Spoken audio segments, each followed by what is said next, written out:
Grabe, nakakatakot yung performance doon ng AP Brencia. Iba talaga pagigil kang bumawi dahil nakita naman natin ibang version at ibang klaseng nakakatakotness ang pinakita doon ng AP Brencia. A lot of credit goes din kay Scary Meme. Pero pag-usapan muna natin ang kabuuan ng kanilang lineup. Welcome to the Analyst Stand. Ako nga pala si Ingan para yatid sa inyo kung ano nga ba nangyari ng game number 1, kung paano nanalo ang AP Brencia. Let's break it down. Of course, walang iba muna ang naging MVP. Walang iba kundi si Zay na unconventional ang naging pick nila, resorting to a Barats mid lane. Nung una inisip ko baka makulangan sila sa early game damage in terms of magic, pero dahil si Loisa naman ay naka-Joy, it was sufficient enough. Kahit hindi nagka-early snowball, etong Joy, nagampanan pa naman nila ang kanilang role, na-extend nila ang game to make sure na yung main damage dealer nila na Power Spike ay ma-reach yung kanyang Power Spike, which is si Ven with the carry. Ultra sustain ang pinakita doon ni Zay, and pair it up with the Rafaela of Scary Meme. Talaga namang nakakatakot. Biruin mo, meron ng glue, meron pang Barats, tas meron pang Rafaela na magme-make sure na hindi mababawasan maski yung frontliners mo sa kahit anong mangyari sa Clash. Pero kung papansin na natin yung game number 1, it was actually Blacklist dominating the early game with their early game domination na pinakita nila with their fast rotation doon sa XP lane. Nag-resort sila going 2% and in turn nakukuha nila yung mga neutral objectives. Hindi makapalag yung AP Bren doon sa mga times na yon dahil hindi pa nila yun yung power spike. Alam nila kung kailan yung tamang timing nila para pumalag. And during the mid-game, doon na sila nakabawi. Nakakuha sila ng isang turtle away from Blacklist. And at the same time, the last two lords ay nasecure ni Loisa kahit harap-harapan yung naging clash. Again, a lot of credit goes din kay Scary Meme, making sure na ultra sustain ang nabibigay niya sa kanyang team. Hindi man siya yung main zoner, siya naman ang main healer para sa kanila. And it really takes a lot of guts para iput mo lahat ng basket mo, iasa mo lahat kay Ven na maging main damage dealer mo. Oo, nandiyan naman si Loisa as the jungler. But the problem is, ang tagal pa ng power spike ng carry. And kaya naman, umabot tayo sa late game. Napaabot ng AP Brencia yon.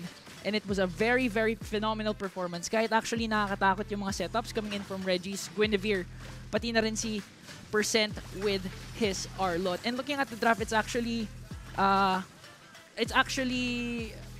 nakaka-curious siya kung bakit pinipair up ngayon ang mga healer roams with Assassin. Sinabi to ni Corti last week na hindi talaga yun yung usual. Kailangan meron kang tanky na roam. Pero nagawa nila yun dahil nga yung mid nila na si Zayn, na si MVP ay nakabarat. So it was more than enough for them para ma-pull off yung mga ginagawa nilang late game antics to extend the game. And apart from that, of course, is trade. Napakagaling mag-trade ng AP Brencia all throughout the game. Trade and translate. Nung nagdo-dominate yung Blacklist sa early game, may mga times na pumalag sila, medyo nagkamali ata sila doon sa decision making nila, pero in the end, it was all worth it dahil they make sure na pag may rotation na ginagawa ang Blacklist, bumabawi sila sa kabilang lane. Nakita natin yon when Blacklist was trying to dominate the XP lane. Doon sila nag-resort sa gold lane, tinulungan nila nga etong si Ven makapush to get an early advantage kontra naman kay Wayan. And apart from that, of course, is the setups. Sinasabi natin, Zay and Ken kanina ay napaka-phenomenal ng performance dahil hindi lang sila nagiging sufficient bodyguards para sa AP Brencia, crucial din ang kanilang mga ginagawang Daytonals welcome, pati mga split-split. During the latter moments of the game, hindi na nga si Wayan yung priority nila. Ang priority nila doon was Kuroro to make sure na ma-secure ni Loisa ang kanyang Lord takes in the latter parts of the game. Nakuha na nila yung dalawang Lord sa last part and it was sufficient enough para matapos nila yung laro. And apart from that, of course, is they played at their own pace. Tatandaan natin, the strength of their lineup is not in the early game, not even in the mid game, but it was towards the late game. Ultra Sustain was there and they doubled down on the damage of Ven. Actually, nakakatakot to kasi binawasan nga yung base HP ng mga marksman sa early game, pero yung HP growth naman ay pinataas. So in the end, makakapalag nga talaga sila sa late game. And apart from that, they made sure na secured etong si Ven. Freely nakakapag target lock siya, priority. And of course, yung battle spell niya, very crucial din, the Purify, na minsan sa early parts of the game, nagagamit niya kaagad, nabibait ng Blacklist, kaya naman napupuruan siya. Pero towards the late game, pinakita niya kung bakit sobrang galing niyang gold laner. Kung gusto manalo ng AP Brencia kontra Blacklist, kinakailangan nilang ma-extend ulit towards the late game because Blacklist is known to be a very dominant early game team.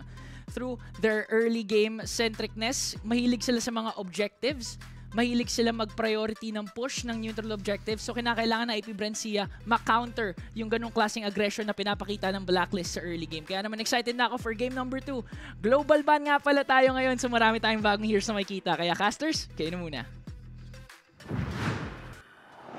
A 2-0 sweep after a 2-series defeat for AP Brencia. Talaga namang nakakatakot ang kanilang comeback for week number 2 ng MDL Season 3 after sweeping a very strong team, Blacklist, Rough Era. Napakadaming nangyari all throughout the game. Pero of course, i-highlight muna natin ang well-deserved game MVP.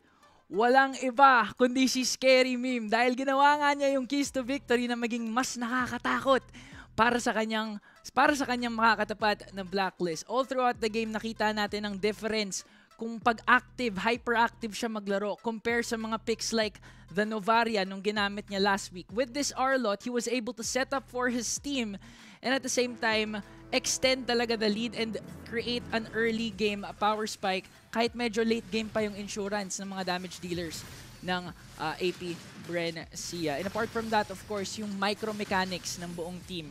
Nakita natin kanina yung unang final slash pa lang ni Scary Meme ay very crucial na dahil this was on to the first turtle kung saan na-secure nga ni Loisa ang kauna-una ang turtle. To the point na all neutral objectives pala ay nakuha ng AP Brencia. And apart from that, meron ding mga moments na pwede sanang makakuha ng kill etong Blacklist Rough World Era. But the problem is the sustain was there for the side of AP Brencia. Ang daming times na one hit na lang, especially sa mga efforts na ginagawa ni Percent as the Bakito. But then again, na-maximize nga talaga ng AP Brencia yung kanilang early power spike. Specifically kay Loisa, na maganda nga ang kanyang ginawa doon. Alam naman natin, Martes is an early game hero and paired it up with a custom assassin emblem. Sinulit nga niya actually yung killing spree kasi I believe early game pa lang naka 4-0 na siya. And it was more than enough for AP Brencia na para mapaaga yung power spike ni Claude, ni Ven, and ni Novaria na say. And of course, one of the last points na ginawa doon ng AP Brencia was no mercy, no trade. Kung mapapansin natin, towards the late game lang actually, nakakuha ng turrets etong Blacklist Rough Era dahil sa napakaganda nilang defense. During the first Lord defense na pinakita nila doon sa middle lane, they were able to take down Ven and Zay, the main damage dealers of AP Brencia, kaya naman naka one-way push sila doon sa middle lane. But then again, the early game strat of AP Brencia ay nangibabaw dahil with the lead established, medyo nahirapan nga talaga makabawi ang Blacklist. Plus, they had no more inhibitor turrets. And looking at the emblem builds, ito na yung sinasabi ko about kay Loisa. Usual naman to na assassin emblem build for Loisa. Naka-thrill, then season hunter, then killing spree. Pero to the point na sobrang na-maximize niya. Hunter Strike ang kanyang unang kinuha na item and after that, puro defensive na. Pero it was more than enough for him to actually utilize itong power spike ng isang Martes. And a lot of credit din naman goes to Scary Meme as well, pati na rin si Ken, na halos sustain na nga lang yung naging kanilang mga defensive items all throughout the game kasi hindi naman kinakailangan manggaling sa kanilang damage. Loisa Venze was more than sufficient for AP Brencia to dish out the damage. And speaking of Scary Meme, pati na rin si Ken, ang dami nilang micro outplays na pinakita all throughout the game. And apart from Scary Meme actually, si Ken, isa sa mga naging crucial players for AP Brencia. Kung mapapansin natin ang lineup ng Blacklist, they have sufficient damage towards the late game through carry. Ang ganda ng even percent. Ang ganda din naman ng crowd control nila with Reggie and Sika.